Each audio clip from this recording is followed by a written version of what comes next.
La suite de notre série sur la commune de Saint-Élie, commune aurifère depuis le 19e siècle. La région attire aussi bien les Garines-Perros que les industriels légaux. Ce soir, gros plan sur l'usine d'Eau Plata au lieu-dit Dieu merci.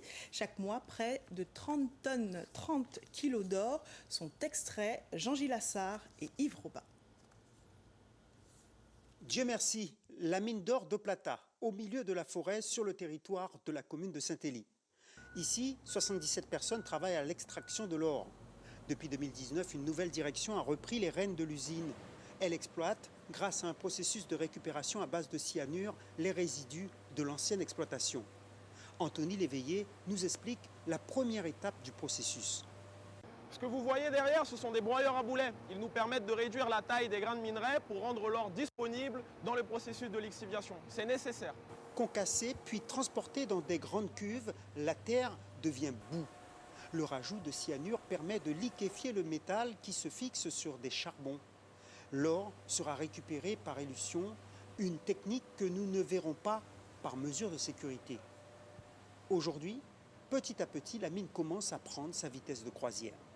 Depuis le début de l'année, nous avons utilisé 42 000, 45 000 tonnes des tailings de rejets qui restaient de l'ancienne production gravimétrique, ce qui nous amène à une production linéaire moyenne de 30 kg d'or final par mois, ce qui nous permet de dégager un chiffre d'affaires d'environ 1,2 million, 1,3 million par mois.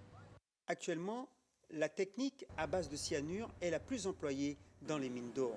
Selon la direction, tout est sous surveillance à Dieu merci, que ce soit lors du processus de production ou à son terme. Dans ce laboratoire, on surveille l'impact de l'activité sur l'environnement. Quand on retourne à la nature, dans nos bassins de décantation, c'est la fonction du bassin d'ailleurs, il y a un temps de séjour relativement long qui permet justement de réduire encore la quantité de cyanure.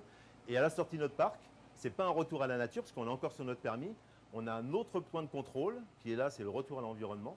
Et jusqu'à présent, sur un an d'activité, nous n'avons constaté aucun dépassement. À Dieu merci, une pépinière est entretenue pour restituer la végétation sur le site à l'issue de l'exploitation. Cette usine est modulaire, sa durée de vie est fixée pour le moment à 15 ans.